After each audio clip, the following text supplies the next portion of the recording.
Welcome back to KL42 riders corner. അപ്പോൾ ഞാൻ കുറച്ച് നാൾ മുമ്പ് മോട്ടിയോളിൻ്റെ കാർബൺ ക്ലീനർ യൂസ് ചെയ്തിട്ടുണ്ടായിരുന്നു. അതിൻ്റെ വീഡിയോ ഇട്ട് കുറേ പേര് അതിൽ കമൻസിൽ ഞാൻ കണ്ടായിരുന്നു. അതിൻ്റെ റിസൾട്ട് എങ്ങനെയുണ്ട് യൂസർ റിവ്യൂ പറയാനായിട്ട്. അപ്പോൾ ഞാൻ അത്യാവശ്യം കിലോമീറ്റേഴ്സ് ഓടിയിട്ടുണ്ട്. അത് ഞാൻ കഴിഞ്ഞ ദിവസം ഒരു വീഡിയോ ഇട്ടായാലും കണ്ടിട്ടുണ്ടാവും. നമ്മുടെ വണ്ടി ഇപ്പോൾ എന്തോരം ഓടിയിട്ടുണ്ടെന്ന് അറിയാൻ പറ്റും. നമുക്ക് 1,94,898 കിലോമീറ്റർ ഓടിയിട്ടുണ്ട്. അതേപോലെ തന്നെ വണ്ടി മോട്ടിയോളിൻ്റെ ഈ കാർബൺ ക്ലീനർ യൂസ് ചെയ്യണേക്കാൾ മുമ്പ് എന്താ പ്രശ്നം എന്ന് വെച്ച് കഴിഞ്ഞാൽ നമുക്ക് 3rd ഗിയറിലും 4th ഗിയറിലും ഒരു മിസ്സിങ് ഉണ്ടായിരുന്നു. അതായത് നമ്മൊരു 50+60 കിലോമീറ്റർ സ്പീഡിലൊക്കെ ഓടിച്ച് കഴിയുമ്പോൾ നമുക്കൊരു മിസ്സിങ് ഫീൽ ചെയ്തിട്ടുണ്ടായിരുന്നു. അതായത് വണ്ടി കയറാത്തൊരു ഫീലിംഗ് ഉണ്ടായിരുന്നു. അത് കഴിഞ്ഞ് പെട്ടെന്ന് ആക്സിലേറ്റർ കൊടുക്കുമ്പോൾ വണ്ടി ഒന്ന് മിസ്സിങ് കാണിച്ചിട്ട് പിന്നെ അങ്ങോട്ട് സ്പീഡിൽ അങ്ങോട്ട് കയറും. പിന്നെ മിസ്സിങ് കാണിച്ചിട്ട് ഇങ്ങനെ നിന്ന് സ്പീഡിൽ കയറും. ഞാനിപ്പോൾ ഈ കാർബൺ ക്ലീനർ യൂസ് ചെയ്തിട്ട് എനിക്ക് തോന്നിയത് എന്താണെന്ന് വെച്ച് കഴിഞ്ഞാൽ മൈലേജിൽ എനിക്ക് വ്യത്യാസമൊന്നും വന്നിട്ടില്ല.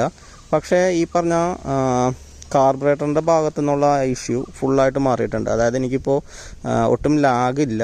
അതായതെന്ന് വെച്ച് കഴിഞ്ഞാൽ പണ്ടത്തെ പോലെ 3rd-ലും 4th-ലും 5th-ലൊന്നും യാതൊരു പ്രശ്നവുമില്ല. അതായത് നിങ്ങൾക്ക് പറഞ്ഞാൽ മനസ്സിലാവും. അതായത് നമ്മൾ നോർമൽ സ്പീഡിൽ പോകണമെങ്കിൽ നമുക്ക് മിസ്സിങ് ഇല്ലാതെ ഓടിച്ചിട്ടും പോകാൻ പറ്റും. ഒരു അത്യാവശ്യം നല്ല ഹൈ സ്പീഡിൽ കൈ കൊടുത്ത് ഓടിച്ച് പോകുമ്പോൾ ഒരു 55-60 കിലോമീറ്റർ സ്പീഡിലോട്ട് 3rd-ഉം 4th-ഒക്കെ എത്തിക്കഴിയുമ്പോൾ നമുക്ക് ഇങ്ങനെ പമ്മൽ ഫീൽ ചെയ്യും. ഇങ്ങനെ പമ്മി നിന്നിട്ട് വണ്ടി പിന്നെ പോവുള്ളൂ. ആ ഒരു സംഭവം ഫുള്ളായിട്ട് മാറിയിട്ടുണ്ട്. അപ്പോൾ എന്നെ സംബന്ധിച്ച് പറയുകയാണെങ്കിൽ ഈ പറഞ്ഞ റേറ്റിന് ഇത് 1 ടൈം യൂസ് ചെയ്ത് കഴിഞ്ഞാൽ നമുക്ക് നഷ്ടമൊന്നുമില്ല. കാരണം നിങ്ങൾക്കറിയാം, ഈ കാർബറേറ്റർ കഴിച്ച് ക്ലീൻ ചെയ്ത് രണ്ടാമത് ഇട്ട് കഴിഞ്ഞ് കഴിഞ്ഞാൽ അത് ശരിയാവോ ഇല്ലയോ എന്നൊന്നും ആർക്കും പറയാൻ പറ്റില്ല. ഒന്നാമത്തെ കേസ് ഇതിപ്പോൾ 10-16 വർഷം പഴക്കമുള്ളൊരു വണ്ടിയാണ്. അപ്പോൾ ഈ വണ്ടിയുടെ കാർബറേറ്റർ കഴിച്ച് ഇനി എന്തെങ്കിലും സാധനം പൊട്ടിപ്പോവുകയോ എന്തെങ്കിലുമൊക്കെ ചെയ്ത് കഴിഞ്ഞാൽ കിട്ടുകയുമില്ല. പിന്നെ വല്ല ഓൺലൈനൊക്കെ ഓർഡർ ചെയ്യേണ്ടി വരും. അത്രയും ദിവസം വണ്ടി കട്ടപ്പുറത്താവും. പിന്നെ ഞാൻ റെക്കമെൻഡ് ചെയ്യുന്നത് പുതിയ വാഹനങ്ങളില്ലേ, BS6 വാഹനങ്ങളിൽ ഈ പറഞ്ഞ പോലെ ഒരു 6 മാസം കൂടുമ്പോഴോ 4 മാസം കൂടുമ്പോഴോ ഈ കാർബൺ ക്ലീനർ യൂസ് ചെയ്യുന്നതുകൊണ്ട് കുഴപ്പമില്ല. പക്ഷേ നിങ്ങൾ ഈ പഴയ വാഹനങ്ങളിൽ എക്സ്പെഷ്യലി BS3 BS4 പഴയ വാഹനങ്ങളിൽ ഇത് കണ്ടിന്യൂസ് ആയിട്ട് യൂസ് ചെയ്യാതിരിക്കണേ നല്ലത്. കാരണം എന്ന് വെച്ച് കഴിഞ്ഞാൽ ഓൾറെഡി നമ്മുടെ ഈ പിസ്റ്റൻ്റെ റിങ്സും വാൽവും എല്ലാം കുറച്ച് വീക്കായിരിക്കും. അപ്പോൾ എന്ന് വെച്ച് കഴിഞ്ഞാൽ അതിൽ തേയ്മാനം വന്നിട്ടുള്ള പാർട്സിലെല്ലാം ചെറുതായിട്ട് കാർബൺ കയറി അടഞ്ഞിട്ടുണ്ടാവും.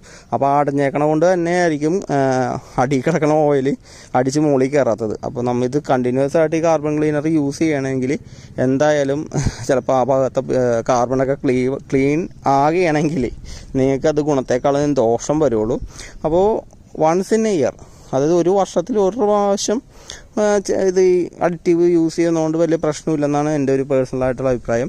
ഇനി അതേപോലെ തന്നെ ആരെങ്കിലും ഇതിക്ക് മുമ്പ് ഈ മോട്ടിയോളിൻ്റെ ഈ കാർബൺ ക്ലീനർ യൂസ് ചെയ്തിട്ടുണ്ടെങ്കിൽ അവരുടെ അഭിപ്രായങ്ങളും കമൻറ്റുകളും പറഞ്ഞാൽ നമ്മൾ മറ്റുള്ളവർക്കും ഉപകാരമായിരിക്കും. അപ്പോൾ ഇതാണ് ഇന്നത്തെ വീഡിയോ. എല്ലാവർക്കും മറ്റൊരു വീഡിയോ ആയിട്ട് കാണുന്നവരെ ബൈ.